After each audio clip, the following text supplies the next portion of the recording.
મામાના અને તેના ઘર, સામૂહિક નળ, શૌચાલય વિશે સમજ્યા. હવે આપણે આગળ જોઈશું કે તેજલે આ બધું કઈ રીતે શીખી લીધું. તો દરરોજ મારે મારી માતાને જોવા બસમાં જવું પડે છે. પહેલી વાર મને આવી ભીડવાળી બસમાં જતાં બીક લાગતી હતી. મને તેની આદત ન હતી. હું ડરતી હતી.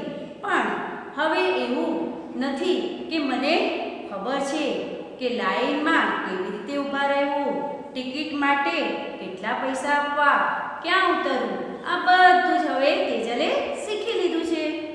પાછી હવે શું કહે છે કે અમે જ્યાં રહીએ છીએ ત્યાં નજીકમાં ઊંચા મકાનો છે. મારા મામી ત્યાં 7 ઘરની સફાઈ અને વાસણ ધોવાનું કામ કરે છે. તો બાળકો, તમને ખબર જ હશે કે મામી કોને કહેવાય? તો મામાની પત્નીને મામી કહીએ છીએ. તો એક દિવસ મામીના પાસે તેજલ ગઈ. તો એક દિવસ હું તેમની પાસે ગઈ હતી. જ્યારે પહેલી વાર મકાન જોયું તો મને થયું કે તે એક મોટું ઘર હતું. પરંતુ મેં જોયું ત્યાં ઘણા બધા ઘરો એકની ઉપર એક એમ હતા. મને આશ્ચર્ય થયું એટલે નવાઈ લાગી કે હું કેવી રીતે આટલી બધી સીડી ચડીશ. પરંતુ ત્યાં લિફ્ટ હતી. તે મોટા લોખંડના પાંજરા જેવી હતી. ત્યાં પંખો, લાઈટ અને ઘંટડી હતા. અમે કેટલા બધા માણસો ગોઠવાઈ ગયા અને બટન દબાવતા તે ઉપર પહોંચી ગઈ. સાચે જ હું પહેલાં તો બહુ ગભરાઈ ગઈ. હવે એ બીજા ઘરે જાય છે, એટલે કે મામી પહેલાં મને હર્ષના ઘરે લઈ ગયા. તેનું ઘર 12મા માળે હતું. કેટલું મોટું ઘર, કેટલા બધા રૂમ, એક બેઠક ખંડ, એક ભોજન ખંડ, એક શયન ખંડ અને એક રસોડું. તેમનું શૌચાલય પણ ઘરમાં જ હતું. હર્ષના ઘરને સાફ કરતા મામીને ખૂબ જ સમય લાગ્યો, પરંતુ તે સરળતાથી કામ કરી શકે છે. રસોડામાં નળ છે અને તેમાં પાણી આવે છે. હર્ષે નાહવા માટે નળ નીચે પાણી ભરવા ડોલ મૂકી. હર્ષે તેના ઘરમાં નાહવા માટે પાણી ભરવા ડોલ મૂકી અને પછી તે ટીવી જોવા બેઠો. કેટલો બધો પાણીનો બગાડ થયો. મને તે ના ગમ્યું અને હું ગઈ અને નળ બંધ કર્યો. કેમ નળ બંધ કર્યો? કે હું મામાના ઘરે રહું છું ત્યારે વહેલા સવારે 4 વાગે ઉઠીને પાણી ભરવા જાઉં છું. ત્યાં અમને પાણી મળે ખરા અને ઝઘડા પણ થાય છે. તો આખા દિવસનું પાણી અમને ઝઘડા થાય અને પાણી ઢળાઈ જાય તો મળતું પણ નથી. અને અહીંયા હર્ષ કેટલો બગાડ કરે છે, માટે એને નળ બંધ કરી દીધો.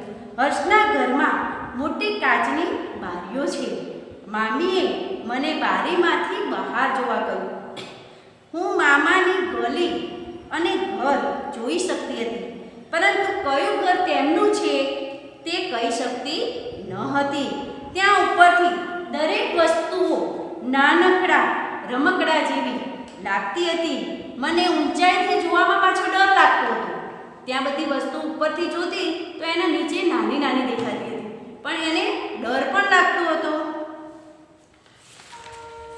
મામાએ કહ્યું કે તે મને આખું અમદાવાદ જોવા લઈ જવા માંગે છે.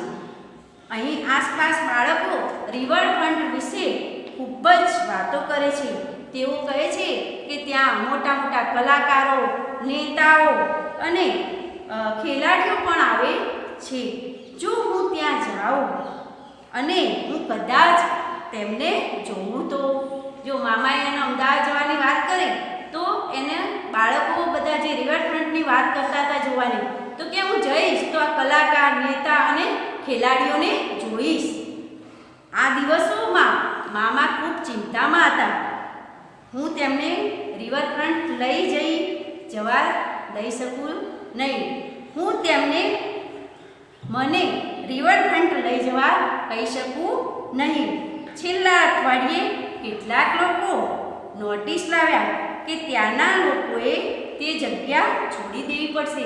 જુઓ, એને તેજલના મામાને પેલા ઘર બદલીની નોટિસ આવી, એટલે કે સરકારી મકાનમાં રહેતા હતા કે હવે તમારે ઘર ખાલી કરવાનું છે. તો એને એ ચિંતા થઈ, એટલે હવે એ શું કહે છે કે હવે મારે રિવરફ્રન્ટ જોવા વિશેની વાત મામાને કહી શકાય નહીં. આ જગ્યા સરકારી હોવાથી ખાલી કરવાની છે. મામા કહે છે કે છેલ્લા 10 વર્ષમાં આવી ત્રીજી નોટિસ આપવામાં આવી.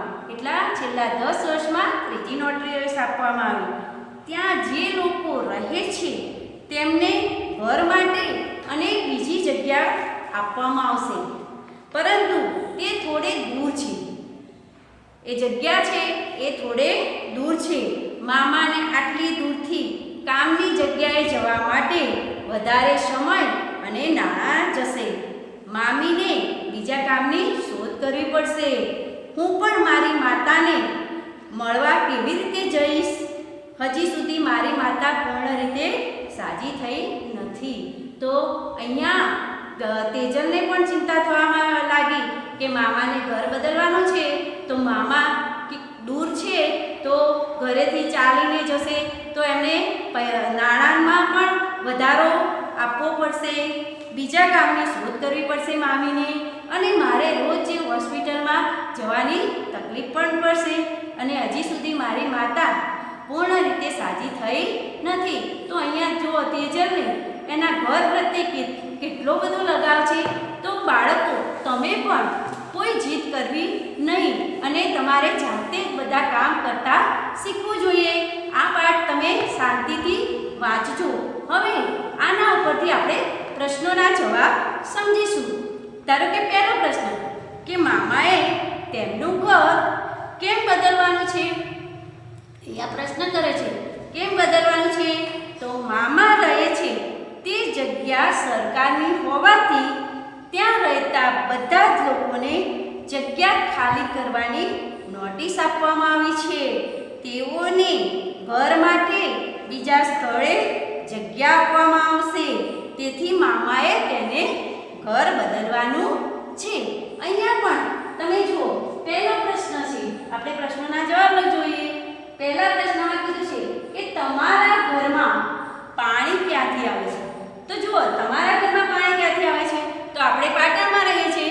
પાટણ શહેર કહેવાય, મોટું શહેર નહીં પણ શહેર કહેવાય. તો તેની સંસ્થા છે નગરપાલિકા. તો આપણા ઘરમાં, એટલે કે અમારા ઘરમાં પાણી નગરપાલિકા દ્વારા પાણી જોડાણની પાઇપલાઇનથી આવે છે. બીજો પ્રશ્ન, તેજલના મામાના ઘરે કોણ કોણ હતું?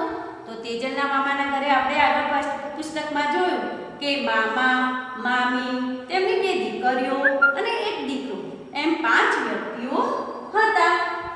ત્રીજો પ્રશ્ન, તેજલના મામી ઘરકામ ઉપરાંત બીજા કયા કામ કરે છે? તો આપણે જોયું કે તેજલના મામી પોતાના ઘરકામ ઉપરાંત તેમની બાજુમાં આવેલા બહુમાળી મકાનોમાં સાત ઘરોની સફાઈ અને વાસણ ધોવાનું કામ કરે છે. તેજલ પહેલી વાર અમદાવાદમાં આવી ત્યારે કઈ કઈ બાબતોનો ડર લાગતો હતો? અહીંયા તમને કીધું છે કે તેજલ પહેલા અમદાવાદમાં આવી ત્યારે કઈ કઈ બાબતોનો ડર લાગતો હતો? તો જવાબ, તેજલ શરૂઆતમાં ટ્રેનમાં, બસમાં એક જગ્યાએથી બીજી જગ્યાએ જવા માટે ચડવામાં, ઉતરવામાં, સ્ટેશન પર ભીડમાં ચાલવામાં ડર લાગતો હતો. ઊંચી ઇમારતો, બહુમાળી મકાનોની ઊંચાઈથી નીચે જોવામાં અને લિફ્ટમાં જવાનો એને ડર લાગતો હતો. હવે આગળ પ્રશ્ન પૂછે છે કે જ્યાં મામા રહેતા હતા અને ઊંચી ઇમારતોના મકાન વચ્ચે શું તફાવત હતો? હવે તમને કીધું છે કે મામા રહે છે અને ઊંચી ઇમારતો, એ બંનેમાં તફાવત શું હતો? તો અહીંયા જુઓ કે બધા લોકો માટે એક જ શૌચાલય છે. તમે જોયું હતું કે મામાના ઘરના ગલીના છેડે એક જ શૌચાલય છે. દરેક મકાનમાં એક અથવા વધુ શૌચાલય હોય છે, એ ઊંચી ઇમારતો. અહીંયા મામા જ્યાં રહે છે ત્યાં સામૂહિક એક જ નળ છે, જ્યારે ઊંચી ઇમારતમાં દરેક મકાનમાં બધી જ જગ્યાએ સામૂહિક નળ છે. મામા જ્યાં રહે છે ત્યાં અલગ રસોઈની સુવિધા નથી. જ્યારે ઊંચી ઇમારતોમાં અલગ રસોઈની સુવિધા છે. અહીંયા મામા રહે છે ત્યાં કાચની બારીઓ નથી. જ્યારે ઊંચી ઇમારતમાં દરેક મકાનમાં કાચની બારીઓ છે. તો બાળકો, અહીંયા આપણે આ પાઠ પૂર્ણ કરીએ છીએ. હવે આપણે બીજો પાઠ બીજા વિડીયોમાં જોઈશું.